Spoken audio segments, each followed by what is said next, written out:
மாணவ நண்பர்கள் அனைவருக்கும் வணக்கம். நான் உங்கள் பொன்வேல் பாண்டியன்.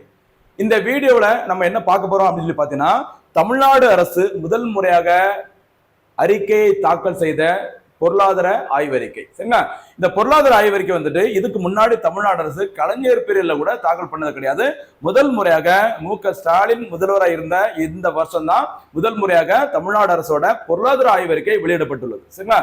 இந்த பொருளாதார ஆய்வறிக்கை அப்படிங்கிறது பார்த்தீங்கன்னா எப்ப வெளியிட்டாங்க அப்படிங்கிறது, அந்த டேட் முதற்கொண்டு யாரு வெளியிட்டாங்க, அதோட சிறப்பு அம்சங்கள் என்ன, தேசிய லெவல்ல பொருளாதாரம் தொடர்பான சில டேட்டாஸை கம்பேர் பண்ணும்போது தமிழ்நாடு அரசு அந்த பொருளாதாரம் தொடர்பான ஆய்வறிக்கையில எந்த இடத்துல இருக்கிறாங்க, சரி, என்ன ஒரு நல்ல பொசிஷன்ல இருக்காங்களா, எப்படி அப்படிங்கறத மொத்தமா இந்த பொருளாதார ஆய்வறிக்கை வெளியிட்டு இருக்கிறாங்க. கவனமா இருங்க. சரிங்களா? இந்த பொருளாதார ஆய்வறிக்கையை எப்போ யாரு தயாரிப்பாங்க அப்படின்னு பாத்தீங்கன்னா மாநில திட்டக்குழு. சரிங்களா? மாநில திட்டக்குழு தான் பொருளாதார ஆய்வறிக்கை வந்து தயாரிப்பாங்க. இந்த மாநில திட்டக்குழு தலைவராக இருக்கிற யாருமா, தமிழ்நாடு முதல்வர் அவர்கள் தான் இந்த தமிழ்நாடு கவர்மெண்டோட முதல் பொருளாதார ஆய்வறிக்கையை வெளியிட்டாங்க. சரிங்களா? பாருங்க, இப்ப தொடர்ந்து பார்ப்போம். பாருங்கம்மா, தமிழக பொருளாதார ஆய்வறிக்கை. சரியா? தமிழக அரசு முதல் முறையாக 2024-25 இந்த வருஷத்து மறந்துடாதீங்க, என்னமா 2024-25 ஓகேவா?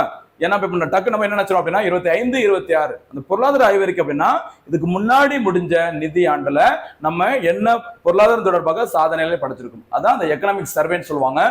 24-25 இந்த ஆண்டிற்கான தமிழக அரசின் முதல் பொருளாதார ஆய்வறிக்கை. சரிங்களா? வெளியிடப்பட்ட நாள் பார்த்துக்கோங்க, மார்ச் 13, 2025. இந்த டேட்டையும் மறந்துடக்கூடாது. சரிங்களா? மாநில திட்டக்குழு, ஸ்டேட் பிளானிங் கமிஷன், உங்களுக்கு தெரியும் நினைக்கிறோமா, இந்தியாவிலேயே முதல் முறையாக மாநில திட்டக்குழு தமிழ்நாட்டில் தான் உருவாக்குனாங்க.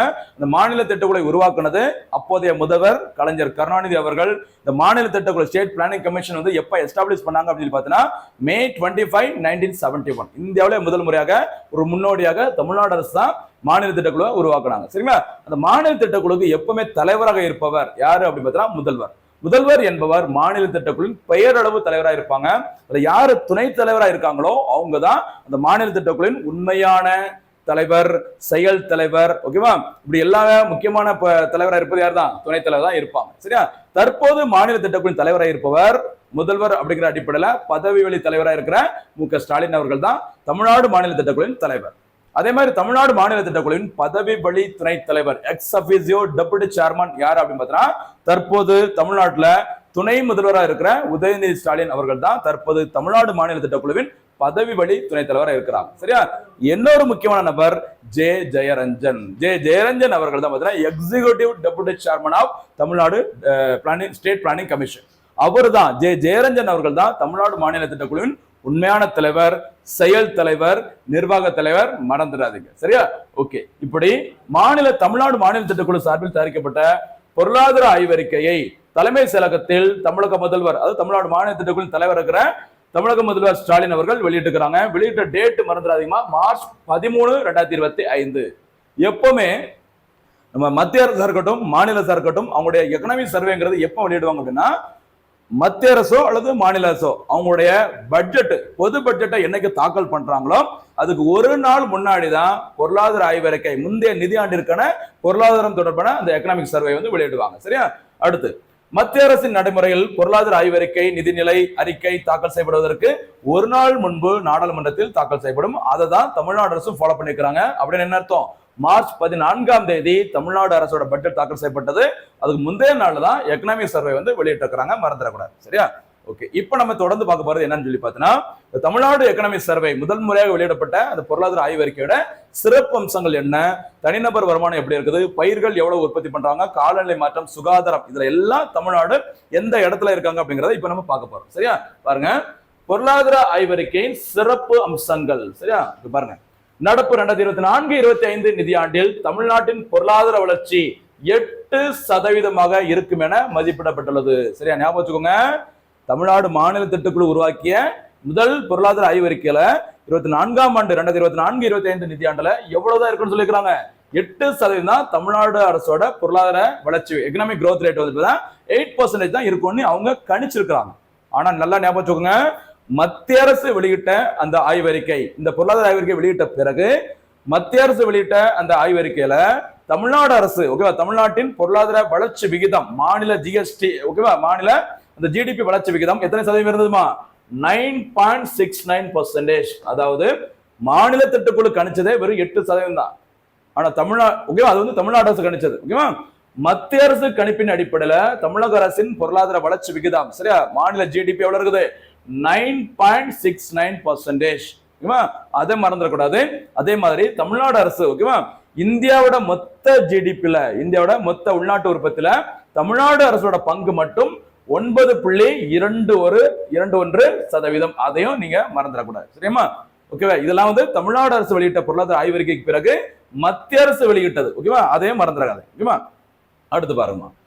தமிழ்நாட்டின் மக்கள் தொகை இந்தியாவின் மக்கள் தொகையில் 6% பங்கினை கொண்டுள்ளது. மக்கள் தொகையில இந்தியாவிலே தமிழ்நாடு அதிக அளவு மக்கள் தொகை கொண்ட மாநிலங்கள 7வது இடம் பெற்றிருக்கும்.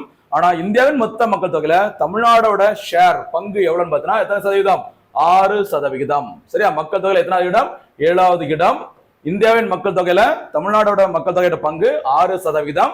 அதே மாதிரி இந்தியாவோட டோட்டல் லேண்ட் ஏரியா நிலப்பரப்பில் தமிழ்நாடோட பங்கு 4%. மறந்துடாதீங்க. சரி, 764 மறக்க கூடாது. சரிங்களா? அடுத்து போலாமா? சரி, இதெல்லாம் ஆய்வறிக்கையில சொல்லியிருக்காங்கம்மா, கவனமா இருக்கு. ஓகேவா, அடுத்து தனிநபர் வருமானம், பெர் கேபிட்டா இன்கம். சரி, தனிநபர் வருமானம் எப்படி கணக்கிடுவாங்க? தனிநபர் வருமானம் எப்படி கணக்கிடுவாங்க? மொத்த வருமானத்தை இருக்கிற மொத்த மக்கள் தொகை கொண்டு வகுக்கும் போது சரியா நமக்கு என்ன கிடைக்கும்? தனிநபர் வருமானம் சொல்ற இந்த பிசிஐ, சரி, பெர் கேபிட்டா இன்கம் கிடைக்கும். சரியா, அந்த வகையில தமிழ்நாட்டில் தனிநபர் வருமானம் இந்த 2024-25 அறிக்கையின்படி எத்தனை லட்சமா இருக்குது? ஆண்டிற்கு ரூபாய் 2.78 லட்சமாக ஒரு வருஷத்துக்கு தமிழ்நாட்டில் இருக்கிறவங்க ஒரு தலைக்கும் சராசரி எவ்வளவு சம்பாதிக்கிறாங்கம்மா?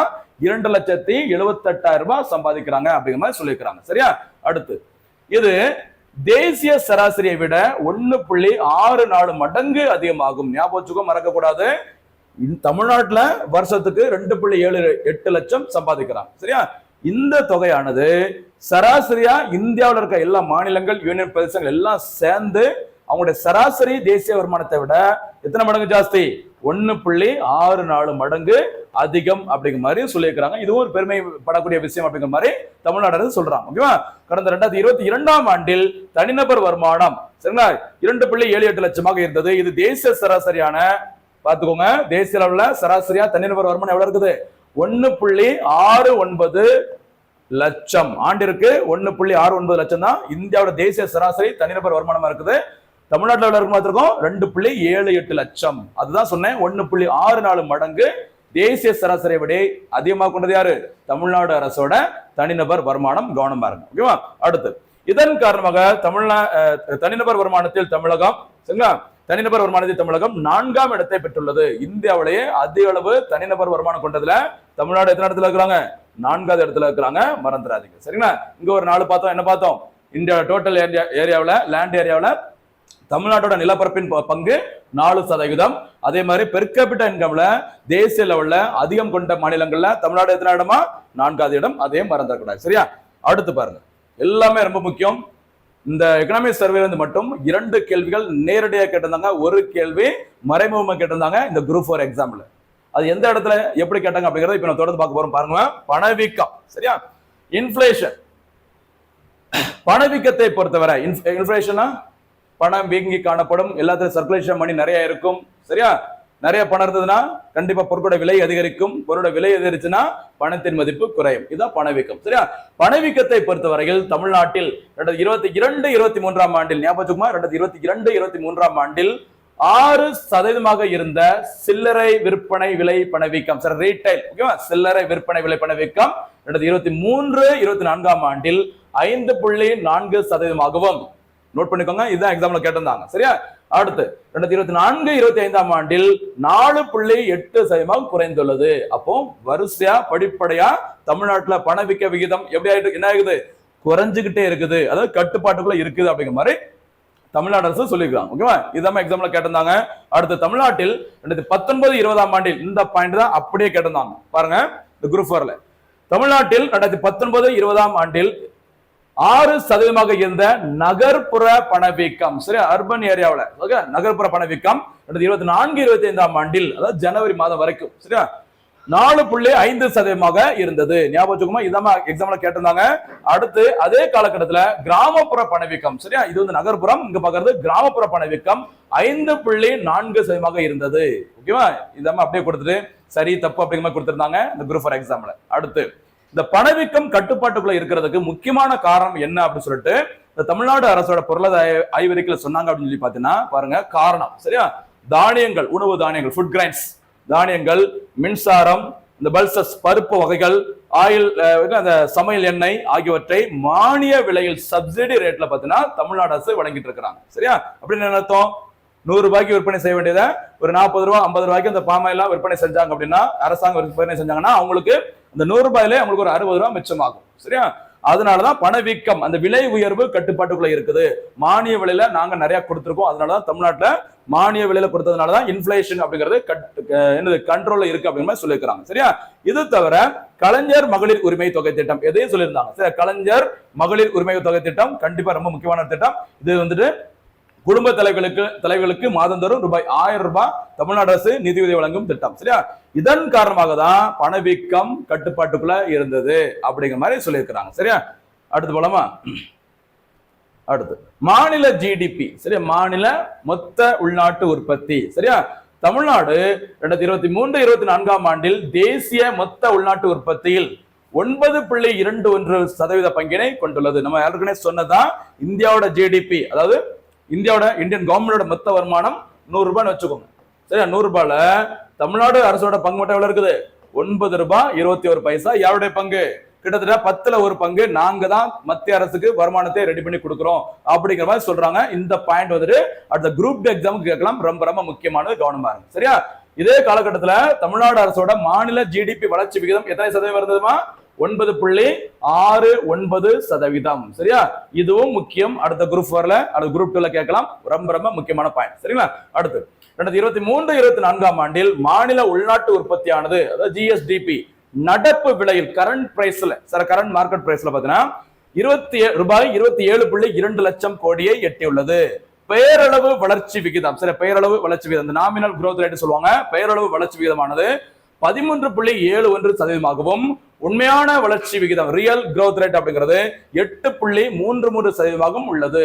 இதையும் சொல்லியிருக்கிறாங்க. ரொம்ப ரொம்ப முக்கியமான பாயிண்ட் தான். ஒவ்வொரு வார்த்தையும் முக்கியம். அப்படியே கட் காப்பி பேஸ்ட் மாதிரி அடுத்த எக்ஸாம்ல கேட்க வாய்ப்புகள் இருக்குது, நோட் பண்ணிக்கோ. சரியா, அடுத்து துறைகள் வாரியாக பங்களிப்பு, செக்டார் வைஸ் கான்ட்ரிபியூஷன், அதாவது தமிழ்நாடு அரசோட அந்த மொத்த பொருளாதார வளர்ச்சி விகிதத்துல துறைகள், ஒவ்வொரு துறைகள், சேவைத்துறை, தொழில்துறை, வேளாண் துறை என்னென்ன கான்ட்ரிபியூஷன் பண்றாங்க அப்படிங்கறத இப்ப நம்ம பார்க்க போறோம். சரியா, ஃபர்ஸ்ட் இந்தியாவுல சராசரியாக அதிகப்படியான மக்கள் எந்த தொழிலை நம்பி இருக்கிறாங்க? வேளாண் துறையை. சரிங்களா, அந்த மாதிரி இங்க பார்க்கும்போது ஃபர்ஸ்ட் சேவைத்துறை பாருங்க. 2023-24 ஆண்டில் சேவைத்துறை, அதாவது ட்ரெஷரி செக்டர் சொல்றேன், இந்த மூன்றாம் நிலையானது தமிழ்நாட்டின் மொத்த மாநில உற்பத்தி மதிப்பு கூட்டலில் GSVA, cross state value addition சொல்லுவாங்க. சரியா, மொத்த மாநில உற்பத்தி மதிப்பு கூட்டலில் வேல்யூ அடிஷன்ல 53.63% பங்கினை கொண்டுள்ளது. ஞாபகம் வச்சுக்கோங்க, ரொம்ப முக்கியமானதுமா. தமிழ்நாட்டுல 3 துறைகள், சரி, உங்களுக்கு தெரிஞ்சிருக்கும் நினைக்கிறேன். சரியா, வேளாண் துறை, தொழில்துறை, சேவைத்துறை. இந்த சேவைத்துறை தான் தமிழ்நாடு அரசோட மொத்த GSVA, அதாவது மாநிலத்தின் மொத்த மாநில உற்பத்தி மதிப்பு கூட்டலில் டாப்ல இருக்காங்க. எத்தனை சதவீதமா பங்கினை கொண்டுள்ளது? 53.63, 53.63% தான் உங்களோட கான்ட்ரிபியூஷன். சரியா, அடுத்து செகண்ட் பிளேஸ்ல பாத்தீங்கன்னா 2வது நிலைத்துறை, அதாவது தொழில்துறை, ப்ரொடக்ஷன் செக்டார், இண்டஸ்ட்ரியல் செக்டார் பாத்தீங்கன்னா 33.37% பங்கினை கொண்டுள்ளது. லாஸ்ட் பிளேஸ்ல தான் யார் வராங்க? வேளாண்மை துறை, அதாவது முதன்மை நிலைத்துறை, பிரைமரி செக்டரோட பங்கு 13%. அப்போ தமிழ்நாட்டோட மொத்த அந்த மதிப்பு, இந்த ஜிடிபி மதிப்புல டாப்ல இருக்கிறது எப்பவுமே யார் தான்? சேவைத்துறை. எத்தனை சதவீதமா? 53.63%. சரியா, இது சேவைத்துறை, சர்வீஸ் செக்டார். செகண்ட் பிளேஸ்ல யார் வராங்க? இண்டஸ்ட்ரியல் செக்டார், அவங்களுடைய கான்ட்ரிபியூஷன் 33.37%. சரியா, இது யாருடையது? Industrial sector. ஓகேவா, தேர்ட் தான் யார் வரா? அக்ரிகல்ச்சர் செக்டார், அதாவது முதன்மை துறை, அவங்களுடைய பங்கு 13%. சரியா, ஞாபகம் வச்சுக்க, மறந்துடக்கூடாது. அடுத்து விவசாயம். இந்தியாவில் தமிழ்நாட்டை பார்த்தீங்கன்னா விவசாயம் ரூபாய் 1.5 லட்சம் கோடி GSVAவில் பங்களித்து 5வது பெரிய துறையாக திகழ்கிறது அப்படிங்கிற மாதிரி சொல்லியிருக்கிறாங்க. சரிங்களா? இந்த டாப் 3யும் ஞாபகம் வச்சுக்கோங்க, ரொம்ப ரொம்ப முக்கியமானது, கவனமா இருக்கு. அடுத்து போலாமா? அடுத்ததாக பயிர்கள் உற்பத்தி. சரியா? பாத்துக்கோங்க, இந்த கிராப்ஸ். ஓகேவா? பயிர்கள் உற்பத்தி தமிழ்நாட்டுல மொத்த பயிரிடப்பட்ட பரப்பளவில் அந்த லேண்ட் ஏரியா, சரி, ஏரியா வைஸ் பார்க்கும்போது நெல், மக்காச்சோளம், சோளம், கம்பு, கேழ்வரகு, திணை வகைகள் உள்ளிட்ட உணவு தானியங்கள், ஃபுட் கிரைன்ஸ் எத்தனை சதவீதம்? 62%. இது தவிர எண்ணெய் வித்துக்கள், ஆயில் சீட்ஸ், கரும்பு, சரியா, சுகர் கேன், அடுத்து பருத்தி, காட்டன் போன்ற உணவு தானியம் அல்லாத பயிர்கள், சரியா, அதர் தன் ஃபுட் கிரைன்ஸ், அவங்க பாத்தீங்கன்னா 38% கொண்டுள்ளது. அப்போ 2 வகையை பிரிக்கலாம். சரியா? உணவு தானியங்கள், உணவு தானியம் அல்லாத பயிர்கள். ரெண்டுலையும் பார்க்கும்போது அதிகப்படியான அந்த பரப்பளவில் பயிரிடக்கூடியது என்னதான்? உணவு தானியங்கள் தான். அவங்களுடைய பங்களிப்பு எத்தனை சதவீதம்? 62%. உணவு தானியம் அல்லாத பயிரோட பங்களிப்பு 38%. சரியா? சரி, இப்ப பாருங்க, தனித்தனி பயிர்களை பத்தி பார்க்கலாம். மொத்த பயிர் பரப்பில் தமிழ்நாட்டுல அந்த பயிர்கள் வந்துட்டு பயிரிடுறதுல எந்த பயிர் அதிக பரப்பளவில் பயிரிடப்படுகிறதுன்னு பார்த்தீங்கன்னா நெல்லு தான். சரி, பேடி கல்டிவேஷன் தான் அதிக அளவு இருக்குது.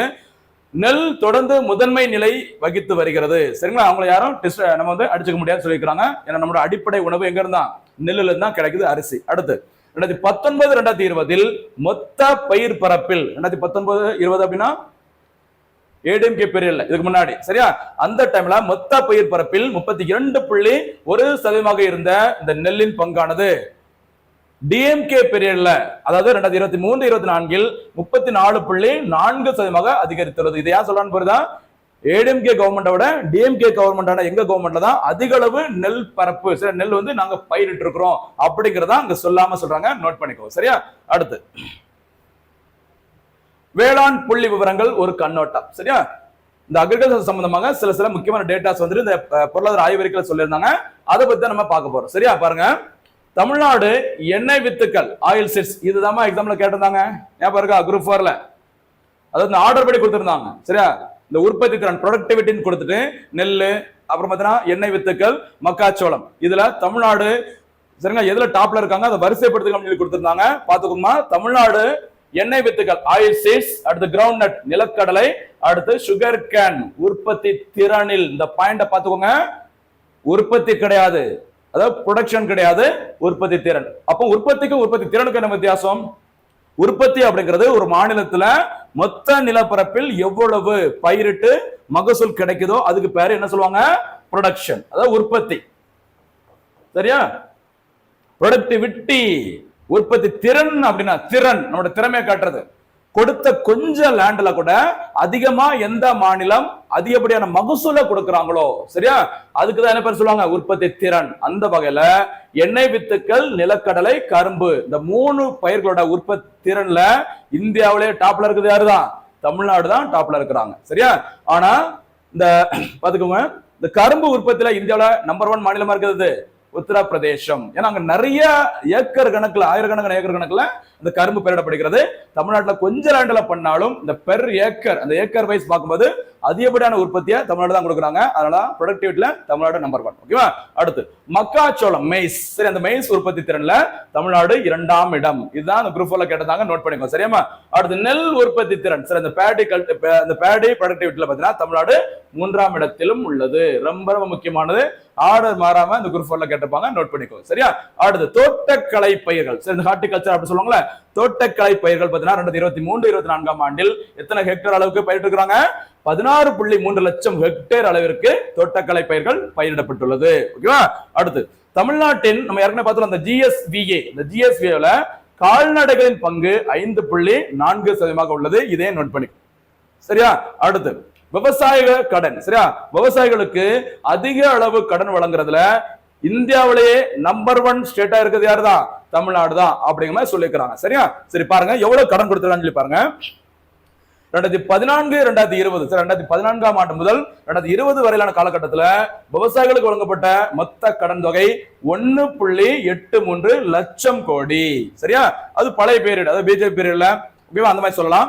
இங்க பாத்தீங்கன்னா 2023, 24, சரியா, 2023, 24 நிதியாண்டுல பாத்தீங்கன்னா, அது போன நிதியாண்டு டிஎம்கே பீரியட்ல விவசாயிகளுக்கு வழங்கப்பட்ட கடன் பாத்தீங்கன்னா 3.58 8 லட்சம் கோடி, கிட்டத்தட்ட டபுள் மடங்கு அதிகமா இந்த ஆட்சி காலத்துலதான் அதிக அளவு விவசாய கடனை கொடுத்திருக்காங்க அப்படிங்கிற மாதிரி சொல்றாங்க பொருளாதார ஆய்வறிக்கையில. சரியா? அடுத்து தேசிய அளவிலான முட்டை உற்பத்திகள் தமிழ்நாடு 2ஆம் இடம். சரி, முட்டை போடுறதுல தமிழ்நாடு எத்தனை இடத்துல இருக்கிறாங்க? செகண்ட் பிளேஸ்ல. அடுத்து இறைச்சி, சரி, அந்த மீட் இறைச்சி உற்பத்தியில் தமிழ்நாடு 8வது இடத்துல இருக்கிறாங்க. அதையும் சொல்றாங்க, நோட் பண்ணிக்கோ. சரியாமா? அடுத்து பாருங்க, அடுத்து ப்ரொடக்ஷன் செக்டர். சரி, உற்பத்தி துறை.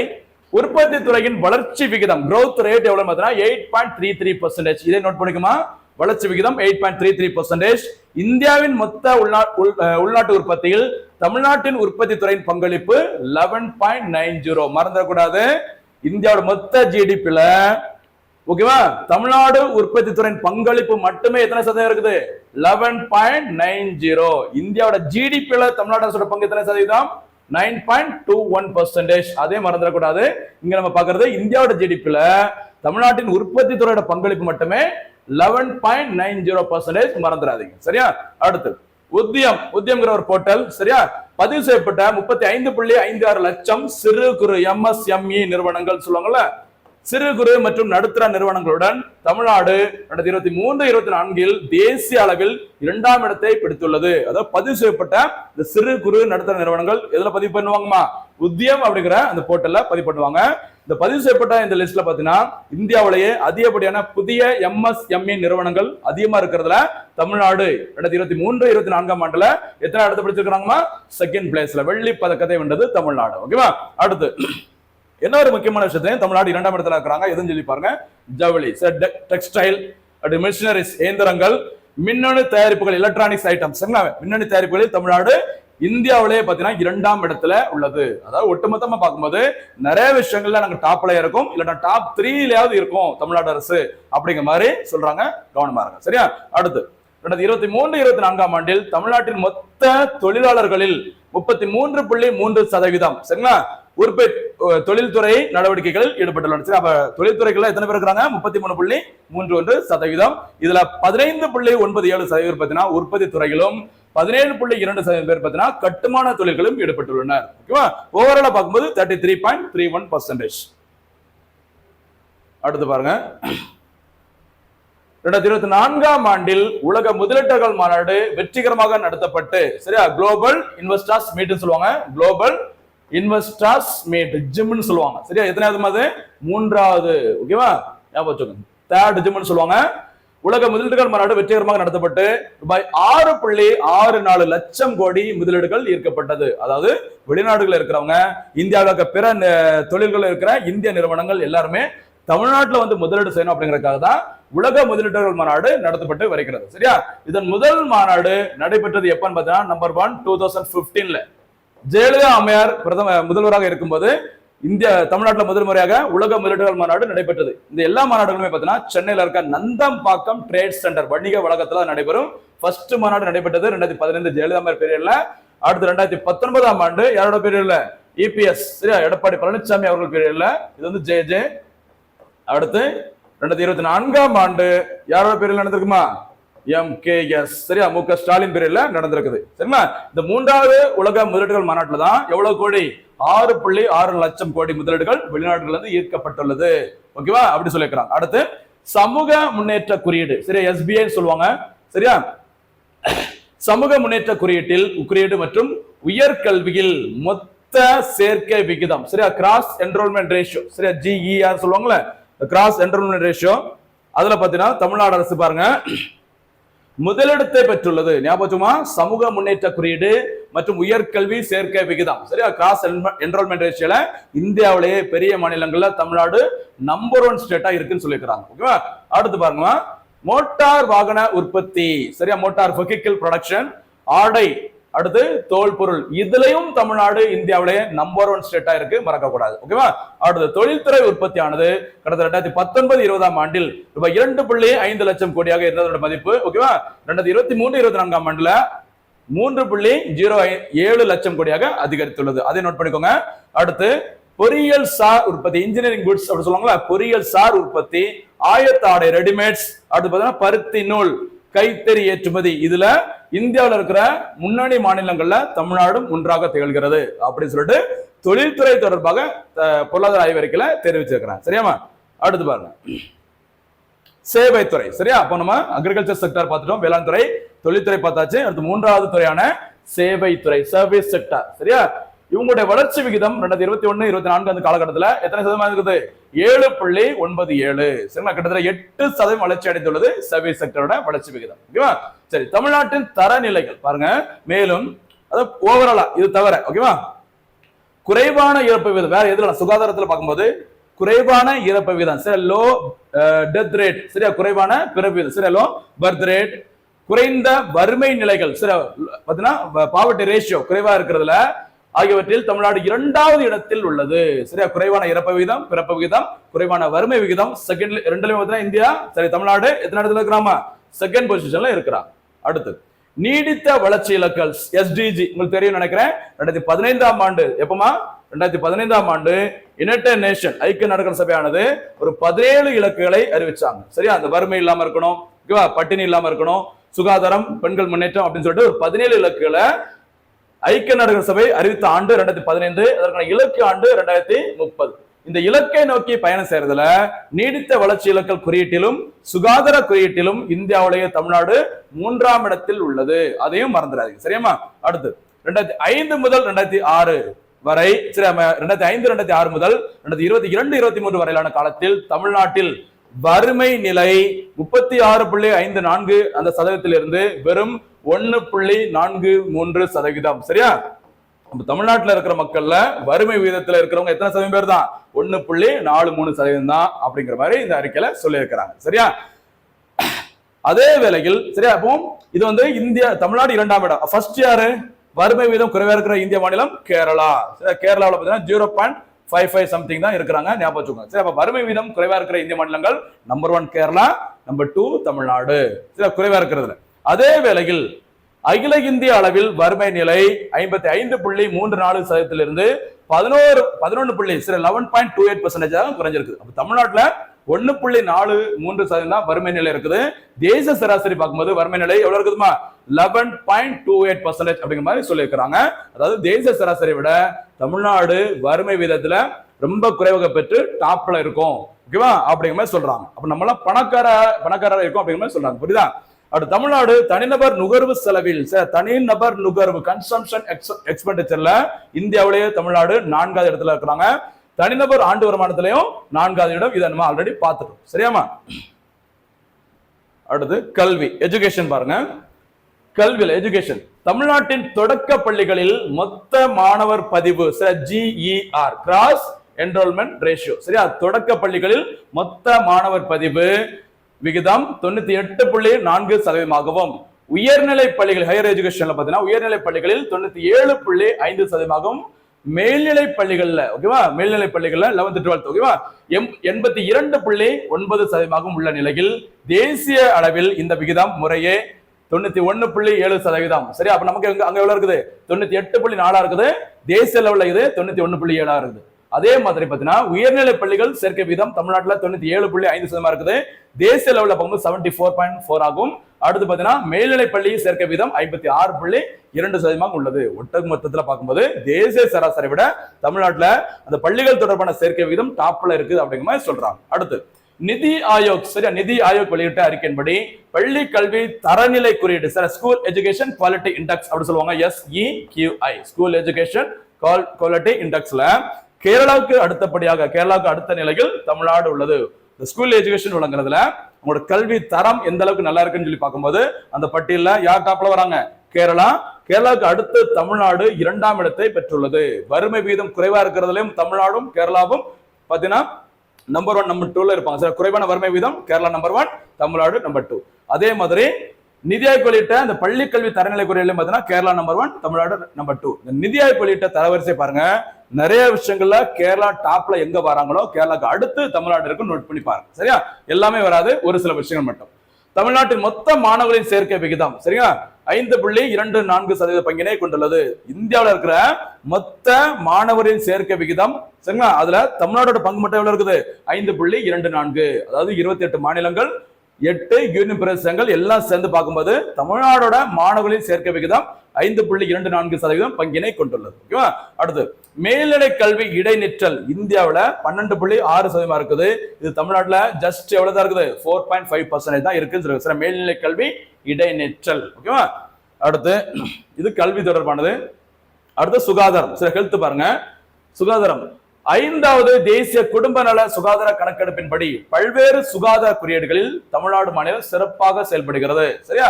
அதுல ஒரு சில விஷயங்கள் மட்டும் கொடுத்திருக்காங்க பாருங்க அந்த ரிப்போர்ட்ல. வாழ்நாள் எதிர்பார்ப்பில் எக்ஸ்பெக்டட் லைஃப் எக்ஸ்பெக்டன்சி சொல்லுவாங்கல்ல, வாழ்நாள் எதிர்பார்ப்பில் முக்கிய மாநிலங்களில் தமிழ்நாடு 3ஆம் இடத்தை வகிக்கிறது. ஓகேவா? அடுத்து மருத்துவ சுற்றுலாவுக்கு உகந்த இடமாகவும் வளர்ந்துள்ளது. சரியா? இந்தியாவில் பார்த்தீங்கன்னா மருத்துவ தலைநகரம் அப்படின்னு சொல்றது சென்னை தான் சொல்லுவாங்க, தமிழ்நாடு தான் சொல்லுவாங்க. சரியா? வெளிநாடுகள் இருந்து இந்தியாவிற்கு சிகிச்சை மேற்கொள்றதுக்கு யாரெல்லாம் வந்தாங்களோ அவங்க வர்றவங்க அதிக அளவு தேடக்கூடிய இடம் சென்னை, தமிழ்நாடு அப்படின்னு சொல்லிக்கிறாங்க. அதனால மருத்துவ சுற்றுலாவுக்கு உகந்த இடமாக தமிழ்நாட்டை சொல்லிக்கிறாங்க. அடுத்து 2023-24 ஆண்டில் தமிழ்நாட்டின் சுகாதார உள்கட்டமைப்பான ஹெல்த் இன்ஃப்ராஸ்ட்ரக்சர் சரியா பாத்தீங்கன்னா உள்கட்டமைப்பானது 8713 துணை சுகாதார நிலையங்களை கொண்டுள்ளது. 2336 ஆரம்ப சுகாதார நிலையங்கள் சரி பிரைமரி ஹெல்த் சென்டர் 2336 இருக்குது. 372 அரசு பொது மருத்துவமனைகள் சார் ஜிஹெச் இருக்குன்னு சொல்லிக்கிறாங்க. 36 அரசு மருத்துவ கல்லூரி மருத்துவமனைகளும் இருக்குது. அப்படிங்கிற மாதிரி சூப்பரா ஒரு டேட்டாவை கொடுத்திருக்கிறாங்க. சரியா?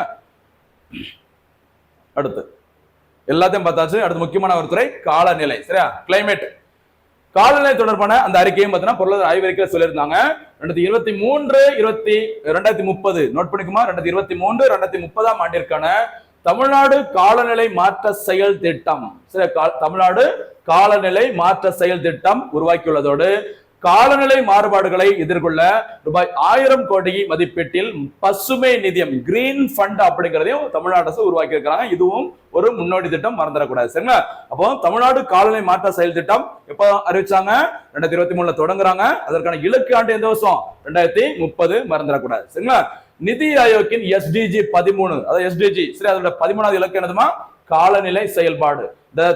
நிதி ஆயோக்கின் SDG 13 காலநிலை செயல்பாடு குறியீடு 2023-24 அந்த அறிக்கையின்படி தமிழ்நாடு 81 புள்ளிகளுடன் இந்தியாவிலேயே முதலிடத்தில் உள்ளது. அப்போ காலநிலை செயல்பாட்டில் நிதி ஆயோக அறிக்கையின்படி இந்தியாவிலே டாப்ல இருக்க மாநிலம் என்னதுமா? தமிழ்நாடு.